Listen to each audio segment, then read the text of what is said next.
Hi நண்பர்களே, நான் YouTube நேயர்லேருந்து Sasikala பேசுகிறேன். மாடு நான் 3 மாடு வாங்கி வச்சுருந்தேன்.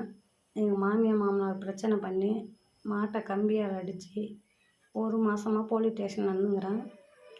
3 கன்றுக்குட்டிக்கு பூச்சி மருந்து கரைச்சி ஊற்றுனாங்க. 15 கோழிக்கு பீரிடோன் போட்டாங்க. இதை நான் விரைவு ஸ்டேஷனில் கம்ப்ளைண்ட் கொடுத்தேன். கூப்பிட்டு எந்த விசாரணையும் கிடையாது. 10 நாளாக என் மாட்டை நான் ஆள் இல்லாத நேரத்தில் அடிக்கிறாங்க. இன்றைக்கி நான் கலெக்டர் ஐயாட்ட போய்ட்டு மனு கொடுக்க போயிருந்தேன். நான் 7:30 மணிக்கு தான் வீட்டுக்கு வந்தேன். சாயந்தரம் என் 3 மாட்டையும் கம்பியாலே அடிச்சிருக்காங்க காலில். அந்த அம்மா விரைவு ஸ்டேஷனில் கூப்பிட்டு இந்த 2 நாளைக்கு கம்முன்னு இருங்க, திங்கக்கிழமை வக்கீல் வராங்க, வச்சு பேசலாம் அப்படின்னு சொன்னாங்க. அந்த அம்மா இவ்வளோ ட்ராமா பண்ணி அவங்க வீட்டுக்காரை அடிக்கிற மாதிரியும், அவங்க சின்ன பையன் ஒருத்தவங்க காஞ்சிபுரத்தில் இருக்கார், அவரு தான் இதுக்கு முழுக்க காரணம். நான் ஒரு மாற்றுத்திறனாளி, ஹேண்டிகேப். நான் காதலிச்சு கல்யாணம் பண்ணேன். முறை இல்லை எங்கள் கணவர். அதுக்காக என்னை வீட்டில் விடக்கூடாதுன்னு இவ்வளோ சித்திரவதை பண்ணுறாங்க. என்ன கல்யாணம் 2010 நான் கல்யாணம் பண்ணேன்.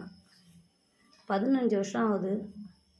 2012 பணம் நகையை விற்றுட்டு இந்த வீட்டை கட்டினேன். நான் ஒரு நாள் இந்த வீட்டில் நான் குடும்பம் இல்லை. இப்போயும் நான் குடும்பம் இல்லை. என் மாடு மட்டும் அந்த காலி இடத்துல என் 3 மாட்டை கட்டின்னு பால் கறந்துங்கிறான். என்னை விடக்கூடாதுன்னு அம்மா அமக்கலாம். எங்கள் கொழுந்தனார் அருணுன்றவர் இது முழுக்க காரணம். எதனா ஒன்றா மெயிலில் போட்டதும் போலீஸ்காரெலாம் பயந்துக்கின்னு அவங்களுக்கு தான் சப்போர்ட் பண்ணுறாங்க. எனக்கு யாரும் சப்போர்ட் பண்ணல. எனக்கு அப்பா இல்லை, அம்மா இல்லை, அண்ணன் தம்பி 2 பேருமே செத்துட்டாங்க, 4 பேருமே செத்துட்டாங்க, யாரும் இல்லை. எனக்கு சப்போர்ட் இல்லாத காரணத்தால் என் வீடியோ பார்க்குற அனைத்து நேயர்களும் என் வீடியோ முடிஞ்ச அளவுக்கு ஷேர் பண்ணுங்கள். இந்த மாட்டை அடிக்கிறதுக்கு எதனா ஒரு தீர்வு வரணும். அந்த வீடியோவெலாம் நான் போடுறேன். முடிஞ்ச அளவுக்கு ஷேர் பண்ணுங்கள். உங்கள் காலில் வீரம். என்னை நேராக சாவடிச்சா கூட எனக்கு இவ்வளோ வேதனை இல்லை.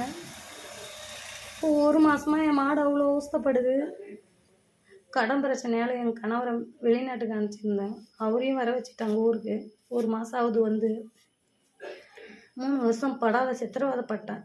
இது முழுக்க அருணுன்றவன் தான் காரணம். உன்னை நான் வாழவே விடமாட்டேன் அப்படின்னு சொல்லின்னு அம்மா அவக்கில் பண்ணுறான். அந்த அருணுன்றவன் நொண்டிகள் நாயன்னு சொல்கிறான். என்ன என் மாட்டை சாவடிக்க காரணம்